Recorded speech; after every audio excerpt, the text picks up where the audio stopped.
That's absolutely amazing. We have a teammate who actually lives in France. He lives in Nancy. So Oh, shout out to Will.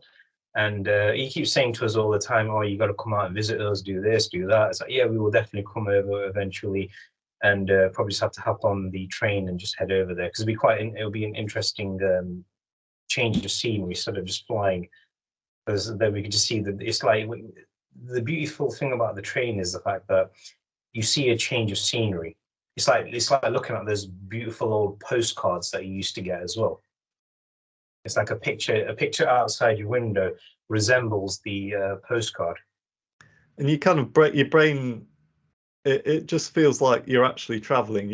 You don't just get on a plane and then suddenly you're there somewhere else. You're actually, it just kind of registers that, oh, well, I'm going somewhere different. I always love when you come going on the Eurostar and you come out of the tunnel into France and suddenly you can see the differences. You can see that, everyone's driving on the right and the just the trees and the pylons and the signs are all different, and it's just, oh yeah, I'm somewhere else. So you don't get that on a plane, really. Yeah, because all you just see is like the cloud and everything. It's like, are they going to do anything exciting? No, it's not. So we're gonna have to sit here for a little bit, watch a movie or have a drink or something. But so I prefer traveling by train. I'm more, let's say, a down to earth type of individual. I'd rather stay on the ground, or the And, ground and everything else moves. and keep your carbon emissions down as well. So that's fantastic. Indeed. So for Gary, for people who don't know what is web designing? Well, it's how your websites get created, and nowadays there's so many aspects to it. So and there's loads of acronyms around. So you'll be looking at it might all fit into the branding of an organization. So making sure that the website fits in with that branding.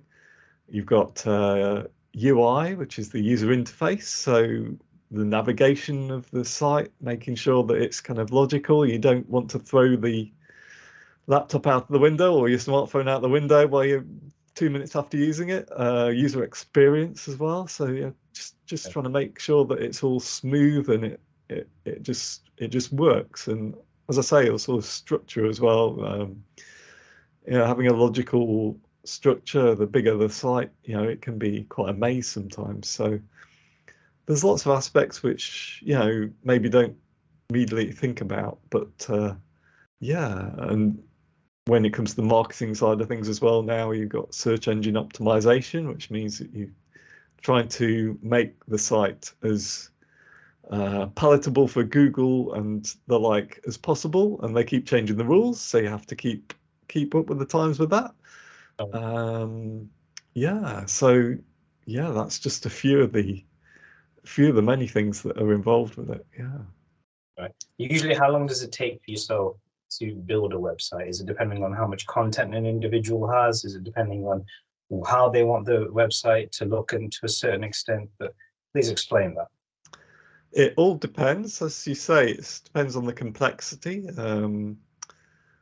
Quite often what we do is we have these research projects, they have they want to get a web presence up straight away, but they haven't actually started doing any work yet. So there isn't a lot to show off yet.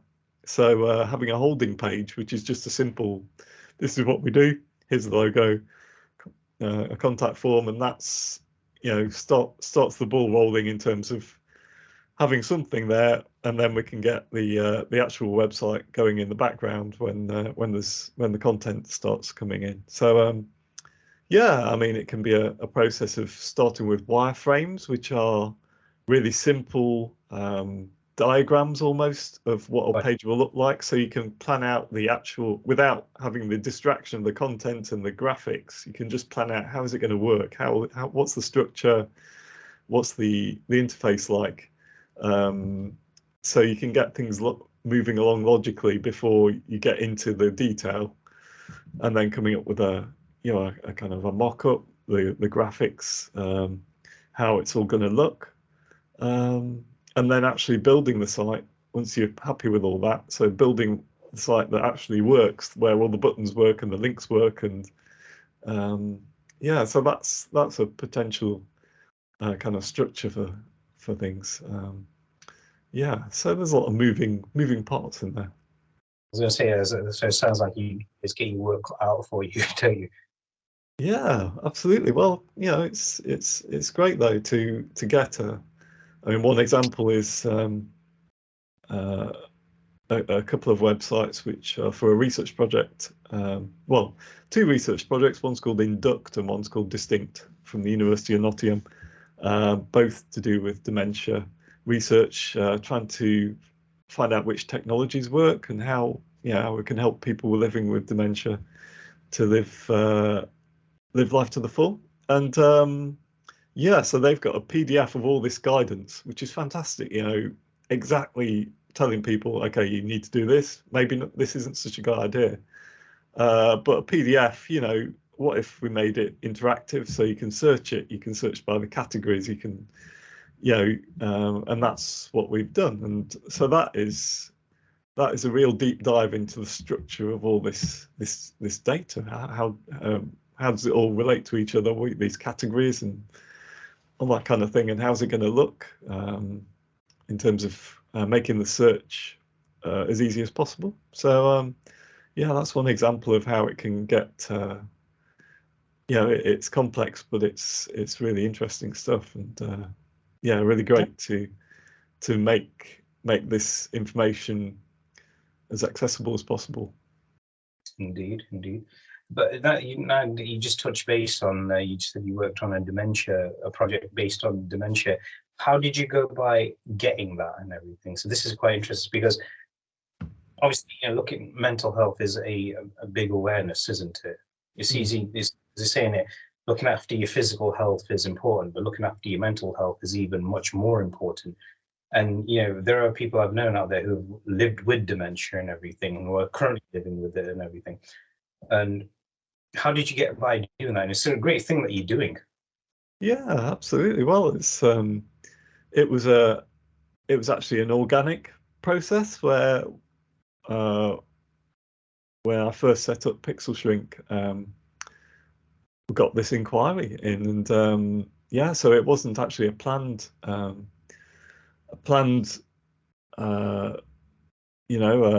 focus, but yeah, there was a website called IDEA, which is called Improving Dementia Education and Awareness. I'm just making sure I get the acronym right there. And fantastic website full of resources for people with dementia and people who carers of people with dementia. The blog, which is called Dementia Day to Day, is still active. So fantastic resource talking about all the different people involved with dementia care and stuff. So yeah, so that's where it started, and then of course it all blossomed from there, and also looking at we work with a lot of sustainability websites, sustainability projects at the University of Nottingham as well. So that was another strand, and yeah, recently started working with the University of Strathclyde on a health project as well. So yeah, so it was, but it just makes sense because one of my passions is I went to university. As a lot of people, I was the first person in my family to go to university. It felt like it was a bit of an alien world, and suddenly it can be, yeah, it can be, if you're working in academia, sometimes you can feel like you're in a little bit of a bubble, and as I say, these projects, they are required to make an impact with the people that they're trying to help. And so if you're publishing academic papers on academic paper websites, that isn't going to reach your target audience unless your target audience is an academic. So it's trying to bridge that gap between these technical subjects and their audiences, trying to make them accessible.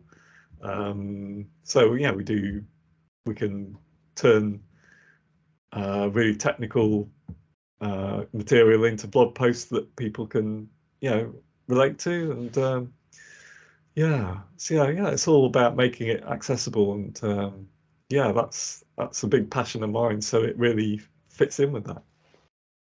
Oh, that's great. I mean, I like the fact that I like what you just mentioned there, that you were the first one in your family to go to university, because it takes a big, it's a big step. It's a big step because you're going down a different career path, aren't you? You're going down a path that nobody has ever been before, and you never know. That's the one who goes down the different path could just be the one who could change everything. You never know. Absolutely, yeah. Told us about your story and everything. You have changed a lot along the way, and hats off to you all every step of the way there, Gary. Well, thank you very much. I really appreciate it.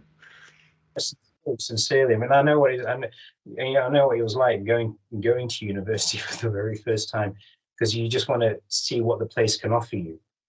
It's a place you go off and you find yourself to a certain extent. It's like what you're good at, what you're not good at, what career path you want, what career path you don't want. But it's a place where you make your own decisions. Nobody's there to make it for you. You have to do it. Absolutely, yeah.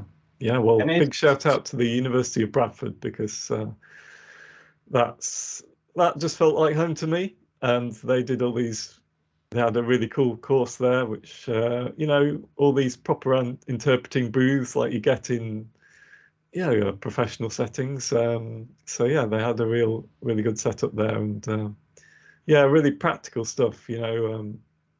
This learning stuff that you need if you want to do something professionally. So yeah, big soft spot for Bradford and Yorkshire. Definitely. There's a good thing about uni is that there's that saying that goes with it. You have nothing to lose, but you have so much to gain. And you gain friends for life, you gain experience for life, you get you get an education that's going to last you forever.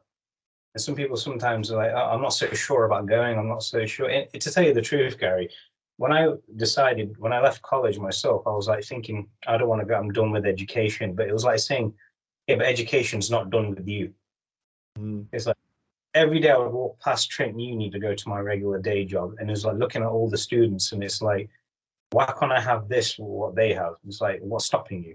You got nothing to lose, you got everything to gain. So I decided, all right, come September, I'm going to go off to uni, give it a try for a year. If I don't like it, I can walk away, but at least I tried it. Excellent.